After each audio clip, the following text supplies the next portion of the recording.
चलो नेक्स्ट चीज आती है कि अब ये जो ईएमएफ इंड्यूस होता है किसी भी सर्किट के अंदर, उस ईएमएफ की डायरेक्शन किस रूल से आती है। तो जैसे पहले हम मोटर में मोशन के लिए कहते थे कि फोर्स लगने पे किस ओर मोशन आएगा, रूल था फ्लेमिंग्स लेफ्ट हैंड रूल। अब यहाँ पे जो करंट इंड्यूस होता है it is given by Fleming's right hand rule.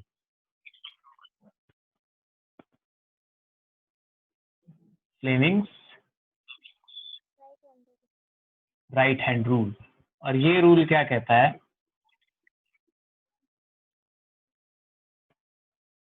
फिर से वही बातें हैं। If we stretch our right hand, middle finger, forefinger and thumb in such a way that thumb points in the direction of the force, forefinger gives the direction of the magnetic field, then the middle finger will point in the direction of the current। मतलब अगर thumb आपका force की direction को दिखा रहा है, motion की direction को दिखा रहा है, और आपकी फोर फिंगर मैग्नेटिक फील्ड की डायरेक्शन को दिखा रही है, तो ये जो मिडिल फिंगर बचती है, this middle finger it will point in the direction of the current. यानी कि करंट किस ओर आएगा वो हमें इस फिंगर से पता चलेगा। चाहे तो इस रूल से कर लो, अदरवाइज जो पीछे जो हमने दो रूल पढ़े, आपका कर्ल रूल जो रहता है कि अगर आपका थंब मैग्नेटिक फील्ड को पॉइंट कर रहा है तो फोल्डिंग फिंगर्स करंट को दिखाएंगे। अदरवाइज जैसे हमने मैग्नेटिक पोल के हिसाब से दिखा वो भी बात ठीक है, बट बेटर यही पड़ता है कि हम Fleming's left hand rule use कर लें। Fine.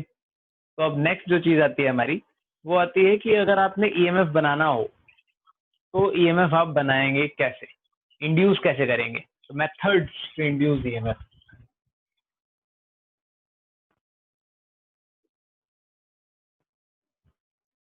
Methods to induce EMF. हमें चाहिए क्या ईएमएफ इंड्यूस करने के लिए? पहली शर्त हमने क्या कही है, फैराडेज फर्स्ट लॉ भी यही कहती है, सेकंड लॉ भी यही कहती है, जब जब फ्लक्स में चेंज होगा तब ईएमएफ इंड्यूस आएगा, और जितना जल्दी होगा यानी कि रेट ऑफ चेंज इतना फास्ट हो जाएगा उतना ज्यादा ईएमएफ इंड्यूस होगा। तो हमारा मकसद क्या है, ईएमएफ में चेंज ईएमएफ इंड्यूस करने के लिए क्या करना पड़ेगा हमें,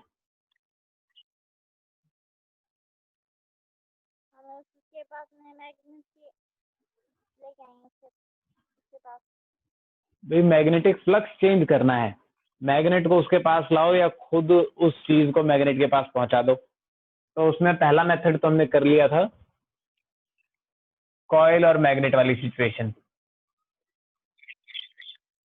ये कल देखा था।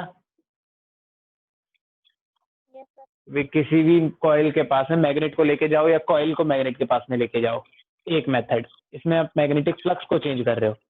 अच्छा, मैग्नेटिक फ्लक्स की वैल्यू सेकंड मेथड में उसको हम यूज करेंगे। फाई कितना होता है मैग्नेटिक फ्लक्स,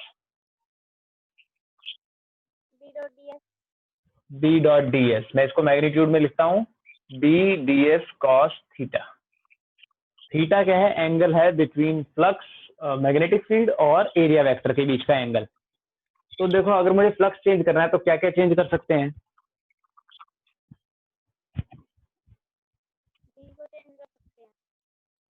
बी को चेंज हमने पहले मेथड में कर लिया, ठीक है। जब आप मैग्नेट को आगे पीछे कर रहे हैं, आप बी की वैल्यू चेंज कर रहे हैं, फ्लक्स चेंज हो गया, ठीक है। और क्या चेंज कर सकते हैं, डीएस मतलब एरिया, वो कॉइल का एरिया जो फ्लक्स फील्ड में से गुजर रहा है उस एरिया को बदल दो। एक ऑप्शन ये हो गया। और तीसरा थीटा। थीटा क्या है,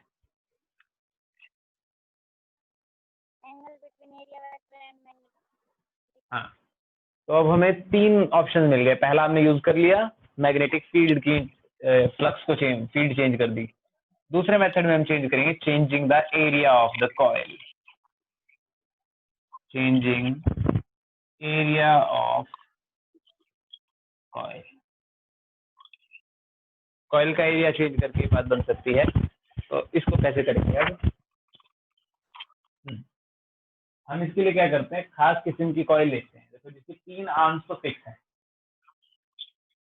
तीन आर्म्स फिक्स है, पर जो फोर्थ आर्म है ये स्लाइड कर सकती है। यानी कि मैं इसे इधर पहुंचा सकता हूँ सरका के, या इधर पहुंचा सकता हूँ सरका के। इस आर्म को हम थोड़ा थोड़ा आगे पीछे कर सकते हैं। और इस पूरे सेटअप को हमने रखा हुआ है परपेंडिकुलर मैग्नेटिक फील्ड में, क्योंकि एक बार हम थीटा को फिक्स रख रहे हैं।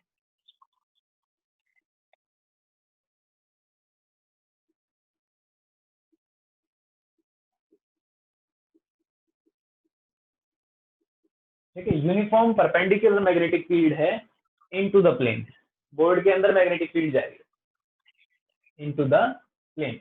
अब ये सिचुएशन है, हमारे पास क्या हो गया, बी तो मैग्नेटिक फील्ड जिसमें जा रही है, पहले भी उतनी बाद में भी उतनी रहेगी ना भाई। अगर ये कॉइल हल्की सरक जाए, मैग्नेटिक फील्ड लाइन तो हर जगह पे बराबर ही है, तो जरा से भी आप अगर इसको शिफ्ट करते हो तो स्टिल मैग्नेटिक फील्ड लाइन का नंबर तो इसमें सेम रहेगा, बी कांस्टेंट हो गया।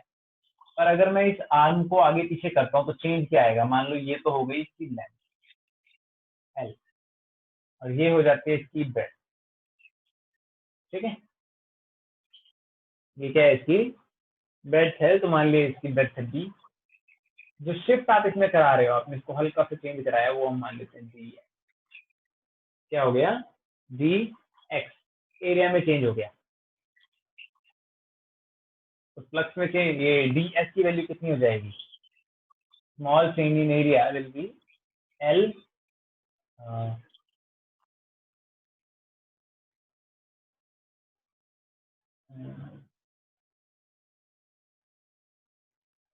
L D x. एरिया में कितना चेंज जाएगा वो देख सकते हैं। हाँ ठीक है, मान लिया आपने इसको शिफ्ट करना शुरू किया, तो एरिया में जो चेंज आया डी एस, लेंथ तो आपकी फिक्स है, चेंज क्या हुई है, दूसरी साइड कितनी चेंज हुई, डी एक्स। टाइम कितना लिया, D X upon D T.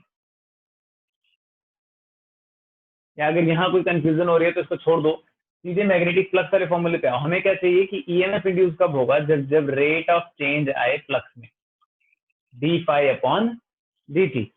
Small flux ले रहे हैं तो यहाँ पे फ्लक्स की वैल्यू पुट करें, minus D L D X हो जाएगा। दूसरी साइड हम कह रहे हैं कि हल्का सा चेंज आपने करा उसमें, D X upon D T. ये क्या हो गया, इंड्यूस्ड ईएमएफ की वैल्यू। अब यहाँ पे अगर हम D x by D T कर लें तो ये क्या हो जाता है,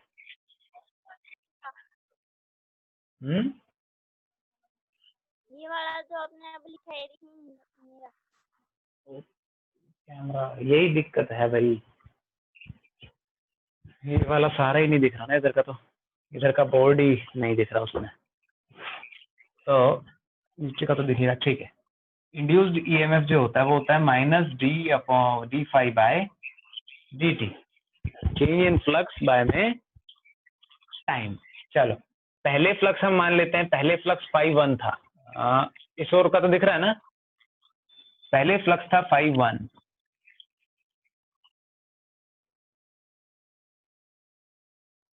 पहले फ्लक्स था 5-1, तो वो कितना होता है, B into L into B area,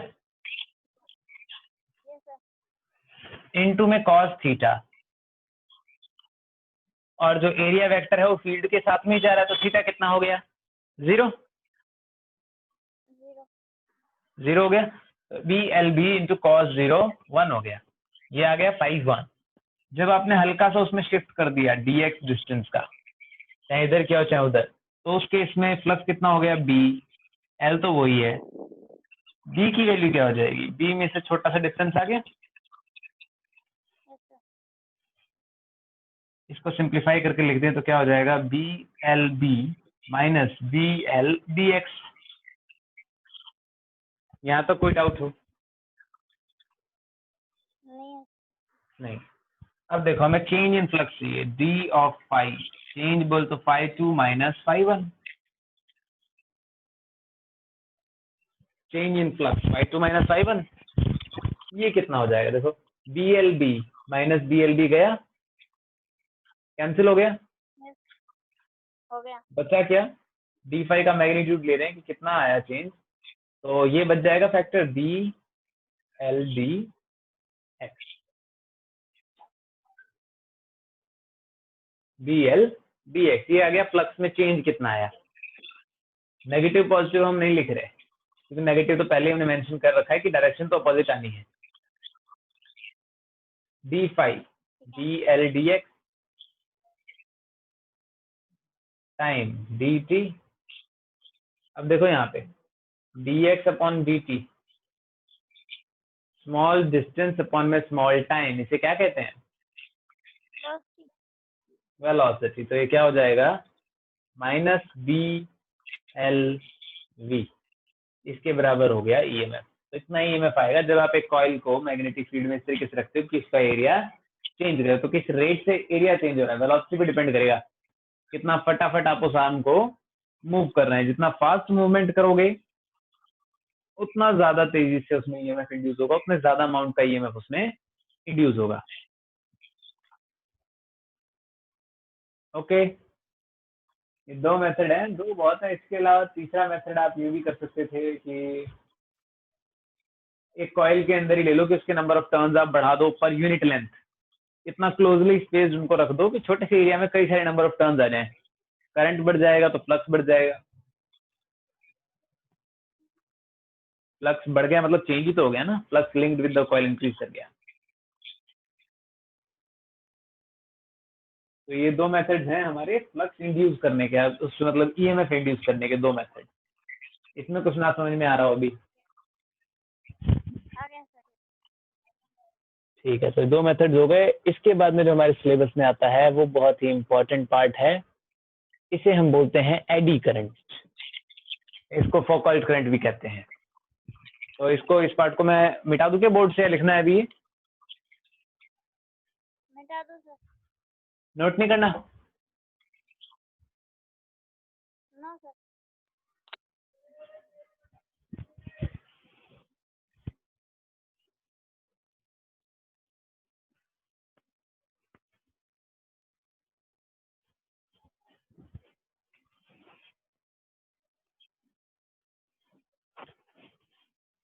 eddy current.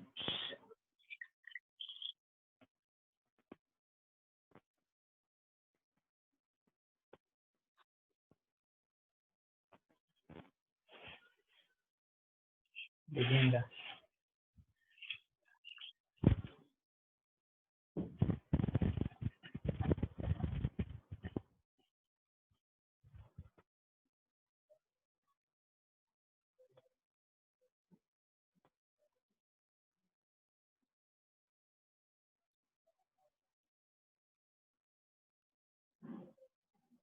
देखो अब एडी करंट्स क्या होते हैं। हम बोल रहे हैं जब जब ईएमएफ इंड्यूस होगा, वो ईएमएफ क्या करता है?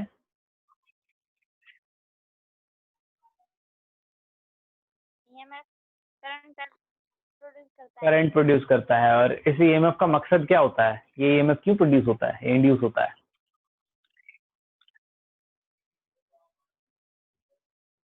फ्लक्स के कारण। फ्लक्स में आए हुए चेंज को अपोज करने के लिए। भाई फ्लक्स में चेंज आया तब जाके ईएमएफ आया, और वो कोशिश क्या करता है कि जो उसका कॉज है, जिसने उसको बनाया, वो उसको ही खत्म करने की कोशिश करता है। It opposes it's cause of induction और प्रोडक्शन कह लो। तो अब ये जो ईएमएफ इंड्यूस होता है, इसकी वजह से करंट सर्किट में जनरेट होता है। और ये जनरली जो करंट होता है मेटल्स में जो ये आता है, ये करंट सर्कुलर कॉइल्स की फॉर्म में होता है। क्यों होता है? जैसे कि मान लो ये एक रेक्टेंगुलर कॉइल है, सॉलिड शीट मान लो, प्लेट है, ठीक है, एक मेटालिक प्लेट है। इसको एक मैग्नेटिक फील्ड में रखा है, गोइंग इनटू द पेपर।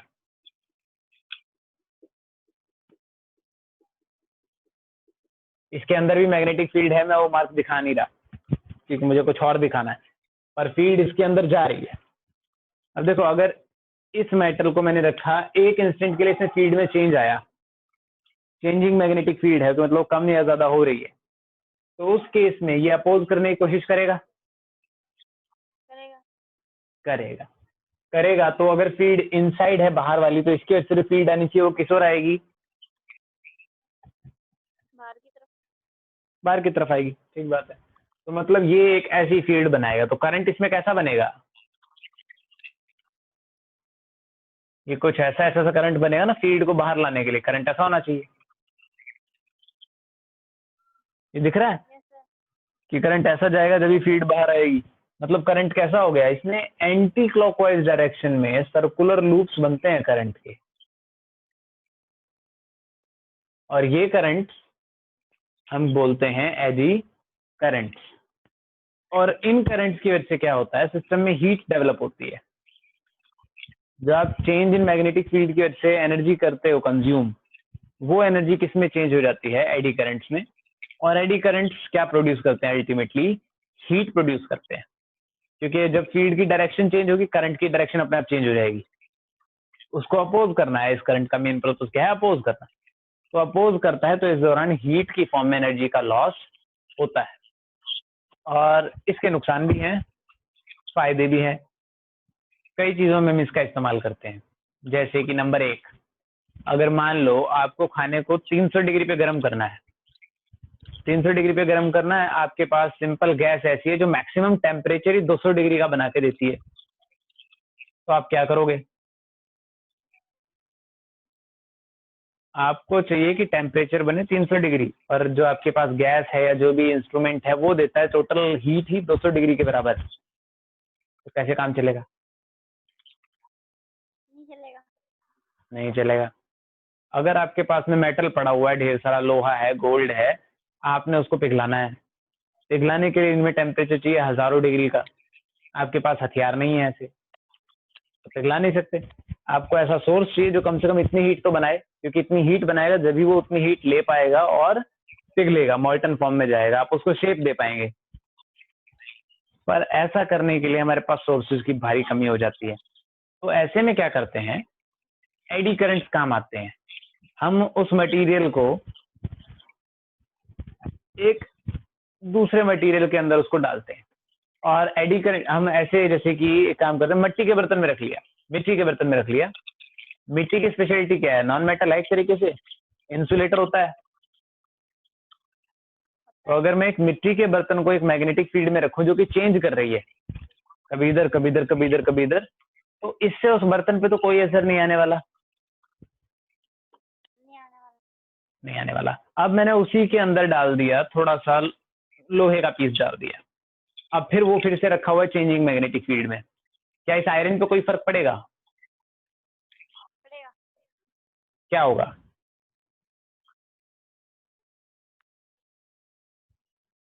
उसके ऊपर मैग्नेटिक फील्ड टकराएंगे, फिर क्या होगा,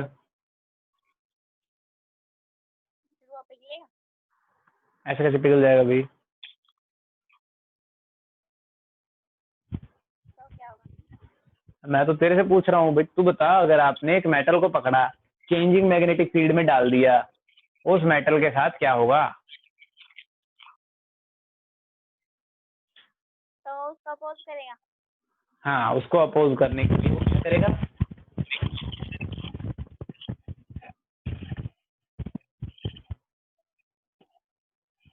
हम्म, उसको अपोज करने के लिए क्या करेगा वो, फोर्स लगाएगा। फोर्स लगाएगा। ओके, किस वजह से फोर्स जनरेट हो पाता है वो,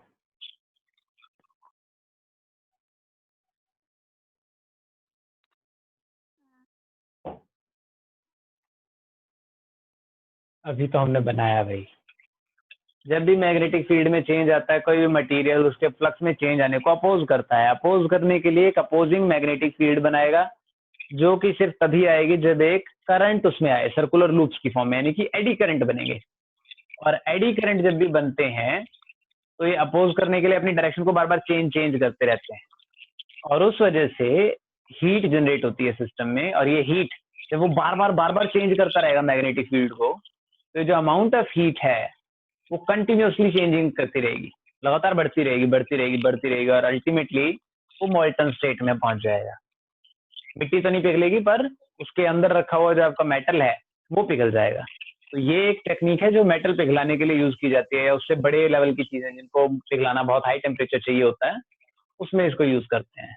ये एप्लीकेशन है इंडक्शन फर्नेस एप्लीकेशंस। इसके नुकसान भी हैं, फायदे भी हैं। ये फायदा नंबर 1, इंडक्शन फर्नेस।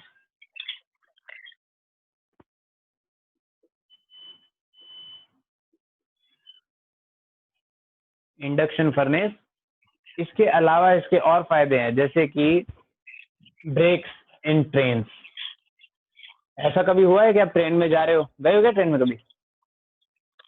हाँ सर। गए हो, ओके। तो कभी ऐसा हुआ है कि ड्राइवर ने ब्रेक मारे और जो लास्ट बोगी में था बंदा, आपकी बोगी में लास्ट सीट पे, वो कूदता हुआ सबसे आगे वाली सीट पे पहुंच जाए? नहीं गए सर कभी। ऐसा कभी नहीं हुआ? भाई इतनी तेज ट्रेन जा रही है, एकदम से ब्रेक लगेंगे तो बंदा तो उड़ के आगे जाएगा ही जाएगा, इनर्शिया है ना, जाएगा। जाएगा। पर गया क्यों नहीं?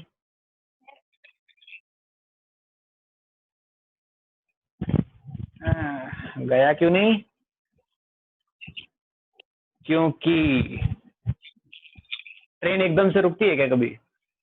मतलब मान लो स्टेशन आ गया, स्टेशन आ गया, चलो लगाओ ब्रेक फटाफट से, बस यहीं रुकना है एकदम, ऐसा नहीं होता। ट्रेन धीरे धीरे स्लो करती है, धीरे धीरे स्लो करती है, ठीक है। तो जब ब्रेक्स लगाने होते हैं तो ब्रेक्स के जो टायर्स होते हैं ना, जो मेन इंजन के टायर्स होते हैं, उन टायर्स के ठीक साथ में एक मैग्नेटिक फील्ड सेटअप की जाती है। तो वो मैग्नेटिक फील्ड उसके फिर से परपेंडिकुलर होती है, फ्लक्स में चेंज आएगा, आएगा। ठीक है। फ्लक्स में चेंज आता है, उसमें एडी करंट सेटअप होते हैं जो कि अपोज करते हैं, एक अपोजिंग फील्ड सेटअप होती है, और अपोज की वजह से स्पीड कम होती है। जैसे जैसे स्पीड कम होती जाएगी उसके अपोज पे क्या फर्क पड़ेगा? अपोज बढ़ेगा कि कम होगा? फील्ड क्या होगी सर? हमने अभी किया था कि जो इंड्यूस्ड ईएमएफ होता है वो किसके बराबर आया था? -BLV के बराबर आया था। आया था सर। इनको बोलते हैं मैग्नेटिक ब्रेक्स। तो अगर आपकी अपोजिंग ईएमएफ जनरेट हो गई, पहिया भाग रहा था, अपोजिंग ईएमएफ लगने की वजह से पहिए की स्पीड कम होगी, भाई अपोज करेगा, स्पीड कम होगी। अब स्पीड कम होगी तो इंड्यूस्ड ईएमएफ भी क्या हो जाएगा? कम हो जाएगा। कम। और थोड़ा थोड़ा अपोज करेगा, थोड़ा सा और कम होगी स्पीड, थोड़ा सा और कम होगी, थोड़ी सी और स्पीड कम होगी, धीरे धीरे धीरे करके रुकता जाता है। पर जब स्पीड ज्यादा होगी तो ईएमएफ ज्यादा इंड्यूस होगा, ठीक है। लेकिन धीरे धीरे स्पीड कम होती जाती है तो ईएमएफ भी कम इंड्यूस होता जाता है, और आपकी जो ट्रेन है वो धीरे धीरे करके रुकती है, एकदम से झटका नहीं लगता। Magnetic brakes. और इसमें एप्लीकेशन आती है, ये इसका लॉस वाली फॉर्म है, यूज हम इसका करते हैं ट्रांसफॉर्मर्स में।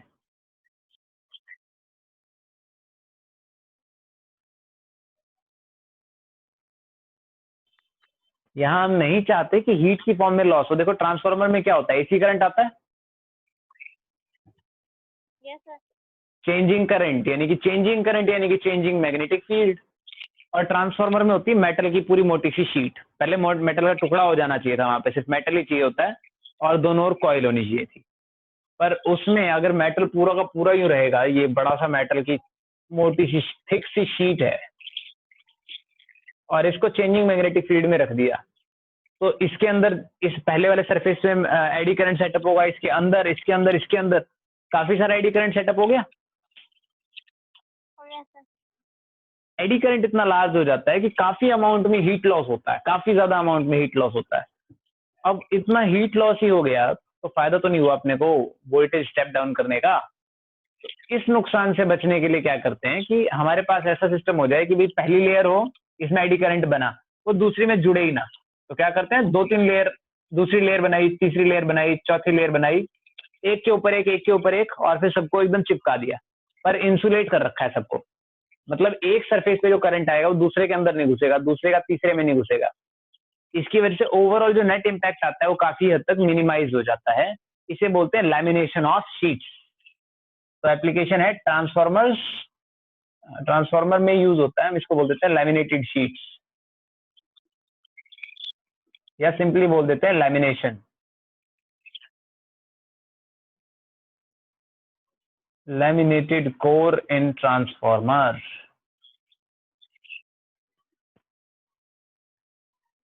सेम यही चीज हमने गैल्वेनोमीटर में पढ़ी थी, याद है गैल्वेनोमीटर में हमने क्या किया था? And moving coil galvanometer. अब हमने कोर तो उसके अंदर भी लिया था, आयरन कोर लिया था ना, मैग्नेटिक कोर है।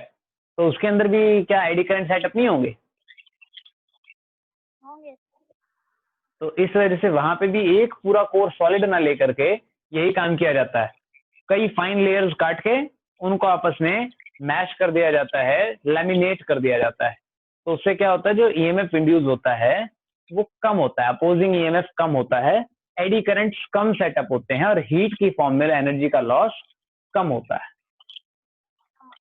ओके, तो ये था हमारा आज का टॉपिक, एडी करंट्स क्या होते हैं और एडी करंट्स के नुकसान और फायदे क्या क्या हैं। और इसकी सबसे खास बात एक ये है कि आप चाहो चाहे ना चाहो एडी करंट तो बनेंगे। हमने ट्रांसफार्मर में हम नहीं चाहते थे एडी करंट बने, तो हमने सिर्फ क्या किया, उसको मिनिमाइज कर दिया, हमने जीरो नहीं किया यहाँ भी। क्यों बनेंगे? क्या हो गया? बनेंगे क्यों? बनेंगे क्यों, ये तो हम पहले से पढ़ रहे हैं ना कि जब भी मेटल को आपने चेंजिंग मैग्नेटिक फील्ड में रखा हो तो ईएमएफ आएगा ही, ईएमएफ आएगा तो करंट भी आएगा, ये तो आना ही है। अगर आपने मटेरियल को चेंजिंग मैग्नेटिक फील्ड में रखा है तो एडी करंट तो बनेंगे ही बनेंगे।